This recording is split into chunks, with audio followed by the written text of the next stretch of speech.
वाढत्या शहरीकरणामुळे सगळीकडेच काँक्रीटची जंगलं उभी राहिलीत। अशातच शेतीसाठी जागा मिळणं अवघड होऊ लागले। लोक त्यावर वेगवेगळे आणि नवनवीन उपायही शोधू लागलेत।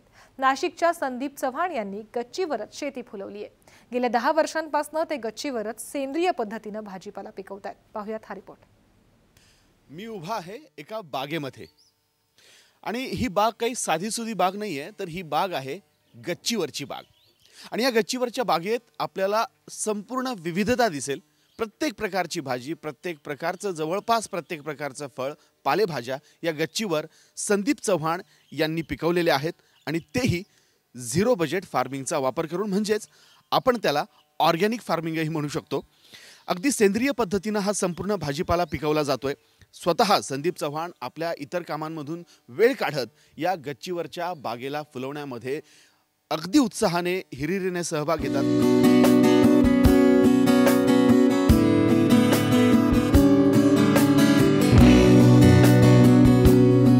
खाजगी पातळीवर मग लोक आता काही पुढाकार घेऊन ऑर्गॅनिक फार्मिंगचा हे करतात, प्रचार प्रसार करतात। पण ऑर्गॅनिक फार्मिंगशिवाय पर्याय नाही आहे, नाहीतर मग आत्महत्येशिवाय दुसरा इलाजच नाही आहे जर केमिकल फार्मिंग असेल तर। सध्याच्या स्पर्धात्मक युगात कमी खर्च आणि जास्त आवक अशाच शेतीकडे जग वळतंय। अशातच शेतीची आवड असलेल्या संदीप चव्हाण यांनी भाज्यांच्या वाढत्या किमतीमुळे स्वतःच शेती करायचं ठरवलं। 10 वर्षापूर्वी सुचलेल्या या कल्पनेचं आज वटवृक्षात रूपांतर झालंय। संदीप चव्हाण यांच्या गच्चीवर सध्या जवळपास सर्व प्रकारचा भाजीपाला आहे आणि तोही विषमुक्त। करता करता असं लक्षात आलं की जी काही केमिकल फार्मिंग चाललेली आहे त्याच्यामुळे जमिनीचा तोटा खूप होतोय, पक्ष्यांचं नुकसान होतंय, आपण जे अन्न सेवन करतो त्यातून काही दुर्गामी परिणाम वाईट होणार आहेत। तर असं लक्षात आलं की आपण शेती स्वतः केल्याशिवाय काही कळणार नाही लोकांना। म्हणजे हा गेल्या 10 वर्षापूर्वीचं मी बोलतोय, तेव्हा लोकांमध्ये सेंद्रिय शेतीबद्दल एवढी जागृती नव्हती, आता बऱ्यापैकी ती झालेली आहे। तर तेव्हा मग सुरुवात केली की आपण शेती केली पाहिजे। पण शेतीसाठी जेव्हा शोध घेतला नाशिकमध्ये तेव्हा ते आवाक्याच्या बाहेर होतं। मग असं लक्षात आलं की आपण टेरेसवर का नाही करावं, आणि मग टेरेसमध्ये एका कुंडीपासून सुरुवात केली। आणि नंतर असं लक्षात आलं की आपल्यासारखी आवड जपणारी किंवा शेती करण्याची आवड असणारी लोक भरपूर आहेत। गेल्या 10 वर्षापासून संदीप गच्चीवरच्या बागेचं नियोजन करतायत। इतकंच नाही तर कुठल्याही रासायनिक खतांचा किंवा फवारणीचा उपयोग त्यांनी केला नाहीये। घरातलाच कचरा आणि पालापाचोळ्याचं खत आणि 20% माती वापरून त्यांनी हा भाजीपाला पिकवलाय। काय नेमकी ही बागेवर गच्चीवरची बाग ही संकल्पना नेमकी काय आहे आणि कशा पद्धतीने हे काम चालतं? ही गार्बेज टू गार्डन असं एक तत्व आहे याच्यामध्ये, की घरातला जो काही किचन वेस्ट असेल किंवा परिसरातला जो काही पालापाचोळा असेल तर तो सगळा आपण इथे त्याचं व्यवस्थापन करतो आणि त्याच्यातून बाग फुलवतो। आणि दुसरं आहे की झिरो बजेट आणि झिरो मेंटेन, म्हणजे बाजारातून कोणत्याही प्रकारचं खत आणायचं नाही, कोणत्याही प्रकारचं लिक्विड फॉर्ममधलं काहीही खत आणायचं नाही, आणि शिवाय फवारणीसाठी औषधं पण नाही आणायची। तर असं झिरो बजेट आणि झिरो फार्मिंग अशी ह्या 2 संकल्पनांवर अवलंबून ही बाग सगळी फुलवलेली आहे। आम्हाला आवडेल तुमच्या या केमिकल विरहित बागेत फिरण्यासाठी। काय काय आहे आणि काय काय लावलेले तुम्ही बागेत? आता हे जे तुम्हाला दिसतंय की आळूची पानं सहसा ही सांडपाण्यावर येतात असं आपला एक समज असतो, परंतु ते गच्चीवर सुद्धा चांगल्या रीतीने येऊ शकतात। इकडे इन्सुलिन आहे, म्हणजे औषधी ज्या वनस्पती आहेत त्या तिथे आलेल्या आहेत। तूरसुद्धा चांगल्या बऱ्यापैकी आलेली आहे। आळूची पानं तुम्ही बघतात, पालक बघू शकतात, इकडे लाल माठ आहे, ओव्याची पानं आहेत, इकडे तुम्ही वांगी बघू शकतात की वांगी पण आम्ही भरपूर प्रमाणात घेतली। टोमॅटो आम्ही घेतलेले आहेत जवळपास।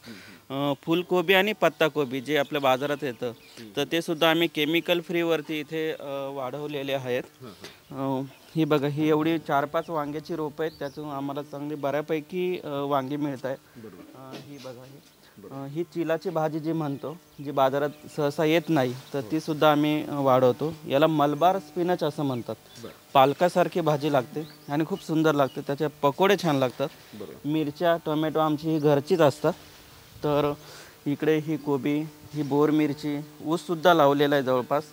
आणि या संपूर्ण बागेचं व्यवस्थापन करत असताना खत आणि या इतर बाबींवर कसं तुम्ही काम करतायत, कशा पद्धतीने खत निर्मिती होते? सोपी जी गोष्ट आहे की तुम्ही जेव्हा कुंडी भरणार तेव्हा त्याच्यासाठी पूर्णतः माती वापरायची गरज नाही आहे। तर नारळाच्या शेंड्या, ऊसाचं चिपाट आणि पालापाचोळा आणि त्याच्यावरती 20% माती फक्त। तर यामध्ये जर तुम्ही अशा रीतीने कुंडी भरली, वाफा भरला किंवा जमिनीवर तुम्ही तसे प्लॉट करू शकतात आणि त्यामध्ये झाडं लावले तर खताची प्रक्रिया होते आणि झाडं पण चांगली येतात.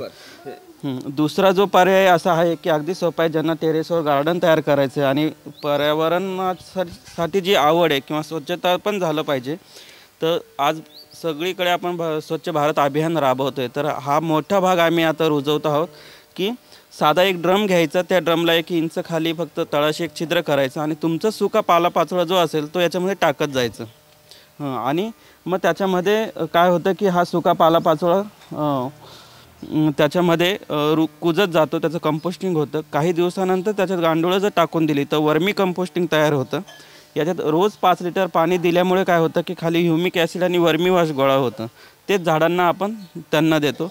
या सगळ्या प्रकारात आम्ही वरती आणखी घरातलं जे किचन वेस्ट आहे ते आम्ही फर्मेंट करून टाकतो आणि त्याच्यामुळे चांगल्या रीतीनं त्याचं ओल्या कचऱ्याचं व्यवस्थापन होतं, सुक्या कचऱ्याचं व्यवस्थापन होतं. इथं काही वाया जाणाऱ्या पाण्याच्या बाटल्या वगैरे आहेत, तर ह्याचं काय नेमकं गणित आहे, कशा पद्धतीने ते आहे? खरं म्हणजे पालेभाज्या जी असते तर तुम्ही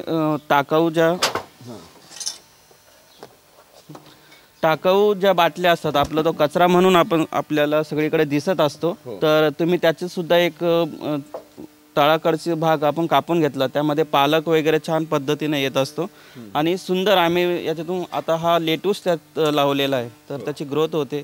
तिकडे जो लेटूस आहे तो पण, तर ह्यातून ते अनेक वस्तूंचा आपण जे काही उपलब्ध वस्तू आहे त्याच्यातून तुम्ही आपली बाग तयार करू शकता. अगदी 20 बाय 15च्या गच्चीवर केलेल्या सेंद्रिय भाजीपाला म्हणजे ऑर्गॅनिक प्रयोगशाळा असल्याचं ते सगळ्यांना आवर्जून सांगतात. इतकंच नाही तर शेतकऱ्यांनी हा प्रयोग आपल्या शेतात केला तर कुणावरही आत्महत्येची वेळ येणार नाही असाही सल्ला ते सर्वांना देतात. आपल्या अनुभवाचा सगळ्यांनाच लाभ व्हावा यासाठी त्यांनी गच्चीवरची शेती नावाचं एक पुस्तकही लिहिलंय. सुरुवातीला विरोध करणारी त्यांची पत्नीही आज त्यांना त्यांच्या कामात खांद्याला खांदा लावून त्यांना मदत करतात. बाजारातून आणलेली भाजी आणि घरच्या गच्चीवरची भाजी यात खूप फरक असल्याचंही त्या सांगतात. मला सुरुवातीला मी असं ठरवलं की काय संदीप करतोय, नको करूस, इतकी घाण होईल, इतका कचरा होईल, त्यानंतर आम्ही कचरा साठवतो म्हणजे त्याचा वास येईल, ह्या सगळ्याच गोष्टी होत्या. आणि मलाही थोडा राग यायचा की काय करतोय, आम्हालाही कामाला लावतोय तू तुझ्याबरोबर, असं आम्ही म्हणायचो. पण हळूहळू जेव्हा आम्हाला कळत गेलं की वरच्या भाजी म्हणजे माझा स्वतःचा मुलगा मला म्हणायचा की मला घरातला टोमॅटो नको देऊ, गच्चीवरचा दे.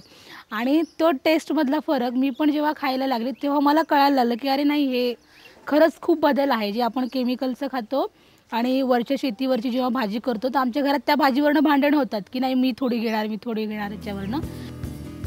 फ्लॅट संस्कृतीत फुलवलेला हा बगीचा अल्प खर्चातला आहे.